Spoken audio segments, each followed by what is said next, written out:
Dan Root. Hey, Mr. Craig Durr, how we doing? Good to see you. Good to see you. How you doing? I love your spot that you got here. Oh, thank you. This is beautiful. Guess what? This is my first time in Kortrijk. Kortrijk. Thank you. I'm going to get it right, I swear.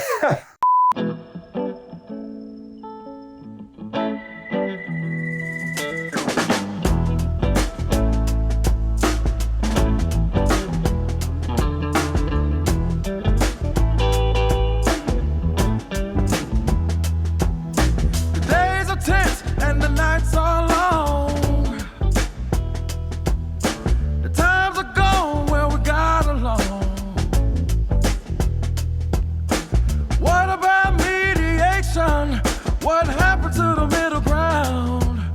Let's take things back to like when we met. It's time to get away on down. Let's go back a little. I wanna feel like way back when. Let's hold back a little. Let's make things good again. Take things back. I started on the vendor side. Right. Thank you so much. Thank you so much. This looks amazing. Enjoy. Thank Thank you. you. So this is, oh my gosh. So I started on the vendor side of the house. And then from there, we were analysts for a while. You and I met when you were working with Bluescape. Yes. Now, yes. what is Bluescape? So Bluescape was in really digital whiteboarding and kind of digital canvas back before it really started to grab hold. Pre-COVID, well right. Before COVID. So I left right as COVID hit, and there were a whole bunch of enterprises that were like, how do we onboard these tools into our stack for our people who can no longer come into the office? And after a little while, our good mutual friend, Alan, came and asked, hey, would you like to maybe roll up your little shop and come work at a more established analyst firm, because we really have a lot of inquiries and questions around how to deploy these things right now. And you work now with Barco. Yes, I work with ClickShare, part of Barco, and we are the global leader in wireless casting and conferencing technology. My title is the head of global strategic alliances, which in people speak means basically all of the vendor partners that we have within the ecosystem. So both upstream and downstream partners, which I like that term. So upstream to me is more of the platforms, the things where we're looking ahead, 2 years from now, and how do we integrate and make sure we have a seamless flow. The ecosystems, right? Yes. This would be like the Microsofts, the Zooms, Google, Cisco's, things like that. All right. And then on the downstream side of the house is all of our vendor partners in market for our certification and compatibility program. We have what I would like to say is one of the strongest compatibility and certification programs out, with over 400 devices total involved. And we have at this moment 400 devices. Holy cow! It's always been, and I'm not trying to pamper your ego here, but you've always been a really good connector of people, right? The idea of taking, hey, this person over here really should talk to this person over here, and I just want to help them get together. Thank you. What a perfect role this is for you. I mean, honestly, if there's an idea of connecting hardware to make it into a solution, it's in line with what you've done in terms of connecting people to make it into a bigger conversation. So one of the things I thought was really interesting when around the time you joined Barco is when I saw that relationship with Microsoft develop. So you guys are part of one of the marquee partners, a part of an MDEP program, a Microsoft Device Ecosystem Platform. So one of the things that we as ClickShare decided was that we wanted to move from being a Linux-based appliance to something that was more readily used within the meeting room. So we assessed some of the different platforms that were out there, or operating systems at the time. And it just so happened that Microsoft was just in its starting to unroll these announcements about this Microsoft endorsed or Microsoft version of Android called the Microsoft Devices Ecosystem Platform. And so really fortunate at the relationship we've been able to build with the MDEP engineering team and the resources behind that have really stepped in to help us be able to move things over and build things up around this Microsoft experience with security at the at the front of how we're going to deliver this. And I personally think, the idea of an appliance like compute within the room is something that's actually going to resonate really well with the market over time. It's interesting. I mean, mean, I have an insight of what it is. We can't talk about it. I don't know how to describe it without describing it. Tell me you're a new product by not saying you're a new product. I don't know what to say here. Well, this, what we're coming out with in June here is really the next step. So we've now built the foundations. People have probably also seen that we've been enrolling in Teams BYOD and really making the most out of those enhancements. So now ClickShare units are actually seen within the Pro Management portal. They're also able to be managed out of that portal, which is fantastic for the usage data and things that you're trying to build within places. That there is really the next thing, I think, for Microsoft as far as bringing together that integrated workplace experience. And so the next step from here is kind of finishing that piece with Microsoft and being able to give a full integrated workflow. So I'm really excited at what we're going to be able to talk about here in June. Yeah. It's kind of killing me not to be able to just talk about it now fully, but that's why you and some of the other analysts are out here this week so that we can show you guys what we've been working on, get your feedback on how we can make sure to really drive this into the market and also how to refine. This is obviously the very first of a new product generation, and we need to make sure that we're looking ahead at building this generation into the market over the next couple of years. Coming from the small, wonderful town of Kortrijk to the world. Yes, yes. Starting in Kortrijk, coming to a town near you soon. Kortrijk. Okay. All right. Well, I appreciate the update. I think we're going to take this information and wrap it up and package it until after June. So this will be a little behind the scenes till it takes place before then. Hey, looking forward to it. And as always, Craig, it's great to see you.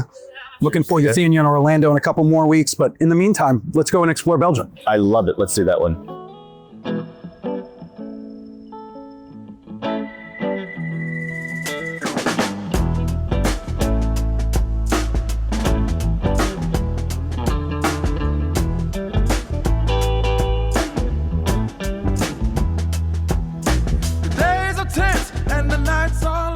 Barco is a family. It started as a family company? Yeah, so it started as kind of a family company. Our founder started us as the Belgian American Radio Company. And that's the acronym. Yes. BARCO. Okay. Exactly. And it was to bring together at the time, American radios were known as the best. And so he was, what he did was source certain components from the U.S. and build them here in Belgium. Oh, nice. And it created what is a 90-year plus business out of it throughout like the 70s and early 80s. Personal computing was big for us. We're big in projection as far as movie theaters and things. We've been there for many years. You guys have like a decent sized market share with that. Over 50% globally of the movie theater market is Barco. Really, which is interesting because like I didn't know that when I started at Barco, and we've worked with Barco as analysts, and I was never aware of that element because we didn't care, cover that market. Same thing within healthcare. Barco is really well established within diagnostic imaging. Hey, what has been your experience as being an American working with primarily a European management team and a European decision-making team? Yeah. I mean, I love the people at Barco. They're very collaborative. They're very open. So it's not a statement of that, but I'm wondering about where you're the person bringing insights, but from a very important market. Yes. North American market's huge for Barco. So, and what does it mean? I would say when I came to Barco, one of the things I was told by everybody is we want your outside voice. We want an American voice in the inner circle. The U.S. for us is, of course, one of our key markets. It's where we're continuing to grow. It's where we believe we will continue to grow in the future. So it made a lot of sense to have somebody that was a little closer to that market. Yeah. And it also works really well for me because if you're here running off of Central European time all the time, well, Microsoft is 9 hours behind you. I know. Zoom is 9 hours behind you. So you're already home having your dinner before you even got You've got to be close to those. Those are key strategic things. That it allows me to have mornings with Europe, afternoons with all of the partners. Nice. It allows me to break up my day a little bit. And I try to keep mostly like my mornings, and especially early mornings, are all Europe calls or Asia calls. And I know what I'm doing. And they're mostly internal. And then I have a switch right around lunch.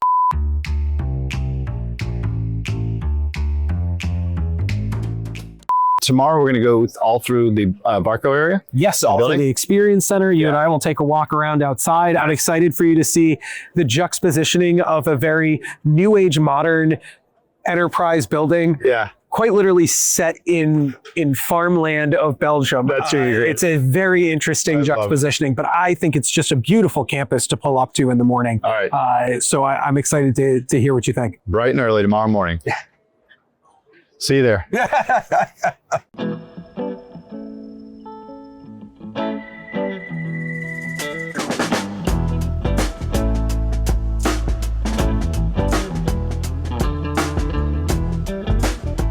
This is beautiful. You were not kidding. This is such an incredible building, and it's all built around the idea of sustainability. Right? Yes, that was really the core of everything behind this building. Right? They wanted to be the example here in Belgium. And so as you look around the building and around the space, it's pretty clear to see they definitely achieved what they were going for here. What I love is these grand stairs over here. Yeah, we've got a really nice lobby, and we've got a couple sets of stairs that take you up into the building. Oh, we're gonna go up to the Experience Center? Yeah, let's take a walk. Let's go check it out. Let's go up the stairs. Yeah. This building is huge. Is it though? Yes, roughly a third of our workforce. So we're over 3,000 people globally. Yeah. But we have just about a third of them here in Belgium. And so not only do you actually have multiple business units here, but you have the one that I'm interested in, which is what you call a workforce? Workplace and meeting experiences. Absolutely. Got it. Well, here we go. Now that we've actually found our way to floor 2, we can take a peek at our experience. Well, this is beautiful though. Now, look at this. Actually, this is perfect. So this is exactly what you and I were talking about before. This is your opportunity to really showcase all of these partnerships you've been working on, right? Yeah, the Experience Center for us really is about showing how we play with the market, but also how the workflows apply into different rooms. Okay. We have a lot of customers who are maybe more traditional or manufacturing, but then we also have a lot of design firms and things that are customers, and they utilize the rooms differently. So we've really tried to set up both approaches to meeting spaces as far as, is it more of a structured type space or an unstructured? You called it funny. You called it a type A meeting space and then a type B creative meeting space, right? Absolutely. I don't always boil it down just to that, but yeah, those that tend to be a little bit more on like the traditional side of things tend to migrate more to what we would consider traditional meeting spaces. Okay. So we'll start in one of our largest rooms here. Let's go check it out. It's a beautiful room. It serves all the purposes as well too. It's funny, you still have the Love Meeting logo. You guys did all those really great videos that you guys recorded for that. But what I like to highlight here, and actually there's a sign on the wall back there. We're going to see different vendors' equipments paired with the ClickShare. Exactly. And it's really about no matter what pieces we're putting together, it's the same in-room workflow. Right. And that's the power of ClickShare, is that if we are running in this sort of a situation, you just plug in that button right there and press it, and we're off to the races, and you're utilizing the camera, microphone, and speakers of the Logi device, and then utilizing the ClickShare for the workflow. Got it.